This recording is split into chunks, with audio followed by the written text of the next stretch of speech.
Everybody wants to know how good the new Civic Type R is at the track. We want to know, how does it compare to the original?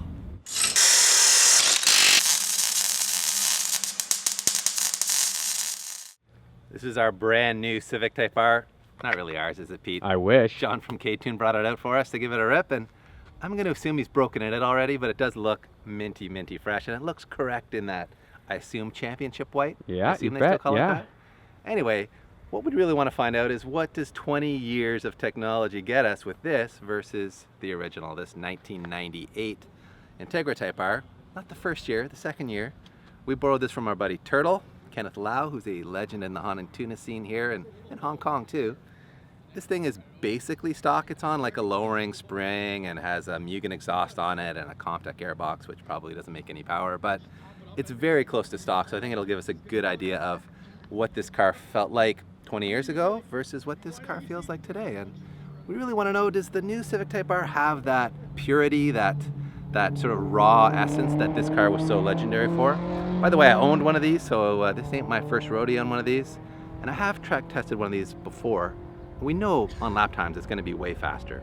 But does it stir my soul? Soul, that's right. Does it give us that driving Type R fizz? Yeah. So that's what we're here really to find out.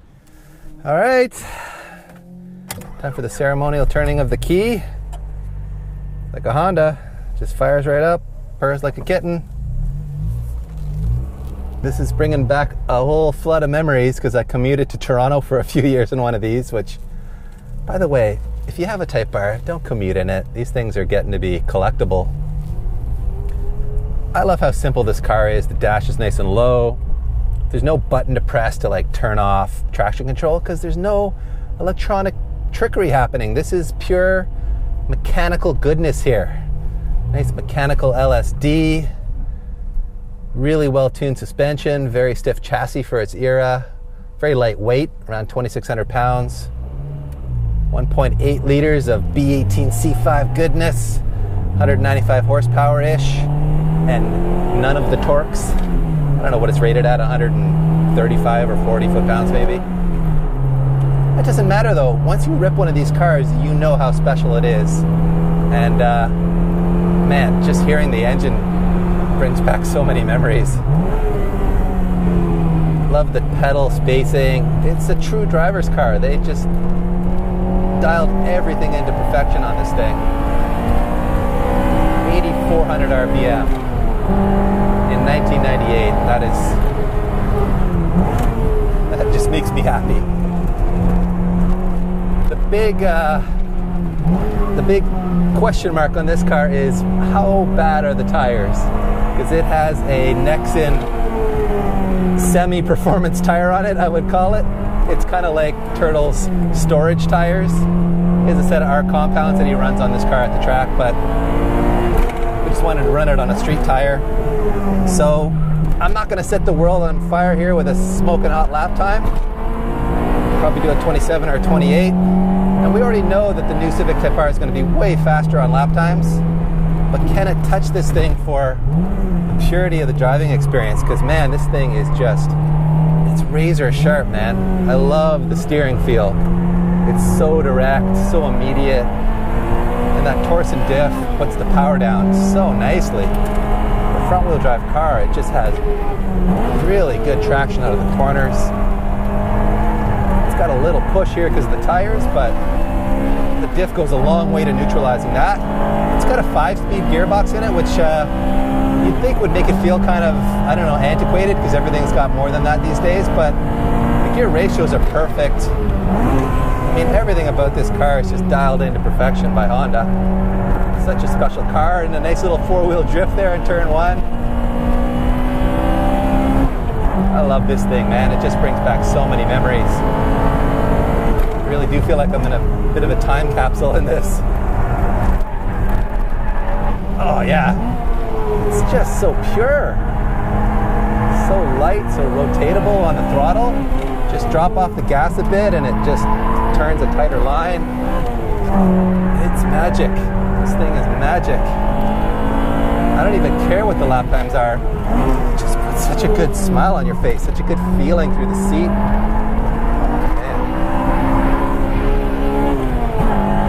don't know, folks. I mean, I know the new Civic Type R is going to be way faster, but I don't know if it can make me feel any better than this car does.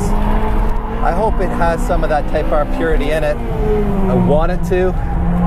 I'm about as old school a Type R fanboy as there are. But, man, this thing is just so sharp. So alive. Alright, that'll be it for our little hot lap session in Turtles Type R. It's going to do a 28 something. Who cares about lap times though? I mean, this thing is just a fun machine. So there's R+, which I think in theory turns off all the nannies to the extent that you can without some kind of high-tech. Oh, there's a traction control off button over here too. Let me see. Okay, that's off too. So R+ mode, traction control off. I think we are ready to hit the track. But this is the reality of modern technology. There's all these buttons to press. There's all this technology to try to override if you want to get down to that base pure driving experience. Let's see if we get that. Wow, it makes jam. Oh wow, it makes jam. It revs too, man. It really likes to rev. Brake pedal is firm. Wow, the brakes are good. Oh, turn-in response is through the roof. I didn't expect that. 20 years of progress is for real, folks. This thing has got some power. Turn-in response is insane. It's like it turns in faster than I expected to, so I'm actually turning the wheel more than I need to. Oh wow, the diff's good. The diff's really good. Oh, it's rotating already. There's a lot going on here. A lot going on here. My brain's feeling a little overloaded just because there was such a simple experience in the Type R, or I should say in the Integra. It feels like there is so much more happening here. A lot of power, a lot of technology underneath me. Revs to 7K. I'm just... Oh man, the brakes are good. Wow.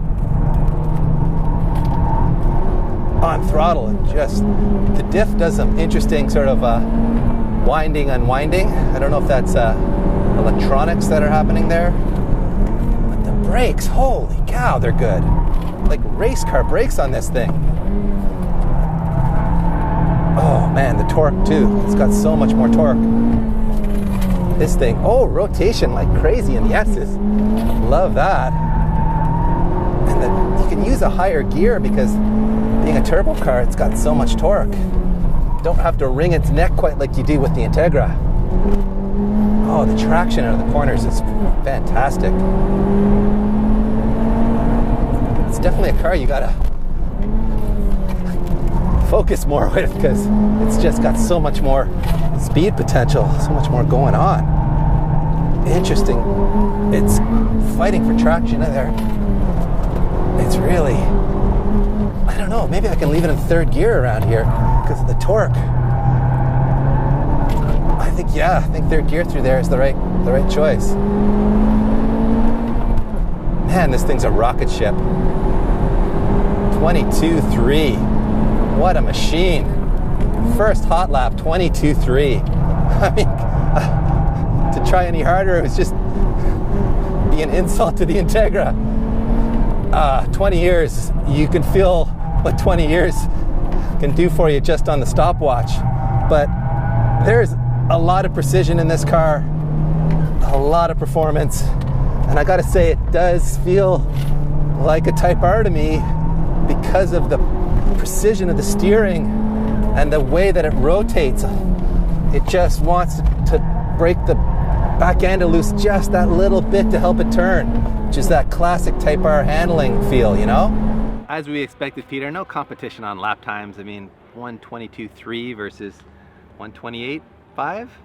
On a better tire, this would go a couple seconds faster, but it's still going to be way, way behind. And that's what 20 years of progress does for you. And I think the good news is that this car is a blast to drive. It's super dialed in. I mean, in the sense that this car was like truly, truly optimized from the factory, I think it's safe to say this one is too. So if you had to choose one, which one would you choose, DP? Well, I'm a racer. I want to go fast. So, you know, if I want to show up my friends, I bring the Civic Type R. But if I want like that nostalgic, old school, high RPM, NA feel, you can't beat an Integra Type R. Like, I literally had like a little tear in my eye while I was driving that car because it's just such a trip down memory lane. But you can't fight progress, PT. This thing is a rocket ship, so I want to go fast. I'm probably going to show up in this if I want to beat you on lap times, but if there's nobody here and I just want to rip and have fun, maybe it's the Integra. Beauty of playing here at Toronto Motorsports Park, they don't just have a road course, Peter, they got a drag strip. So let's see what happens. I think we all know what's going to happen, but let's find out how big the gap really is. This feels a little fast and furious. Type R versus Type R on the quarter mile. I'm excited. You're going down, John Veloso, you're going down.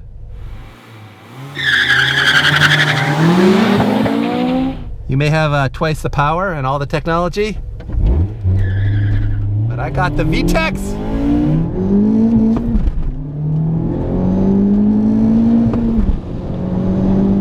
He's walking away from me. Look at that thing go.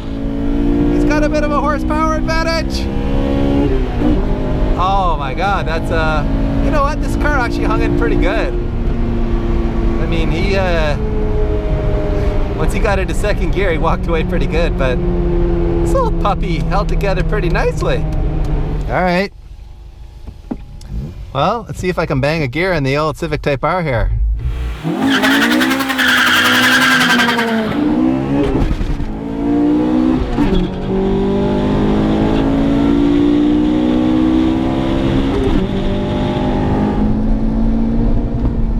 I'm hitting the rev limiter because I don't know what the hell I'm doing. Oh, I'm slow as fuck. 15 seconds flat at 102. So John was better than me. It's interesting, we should mention that the AIM is kind of garbage for quarter mile times. We did some back-to-back testing with it and we found versus the Trax timing system that this is 4/10 slow. So that's probably actually a 14.6, but we find the mile an hour is pretty accurate. So 14.6 at 102. John did a 14.5 on the AIM, which means he probably did a 14.1 at 104 or 5 or whatever it was. That was a lot different than I expected, Pete. I thought this thing was just gonna like walk away from it. It'd be a speck in the distance, but the old Integra actually not a drag racer, right? Yeah, yeah. Well, I mean, in the first run, John clicked off a 14.5 on our AIM, which we think is more like a 14.1 on the real timing system here, which is pretty darn good. And he did pull a pretty good gap on me in that first run. And then after that, the car seemed to slow down a bit, and maybe I was getting a better launch in the Type R. So the runs were actually pretty close, as you guys saw.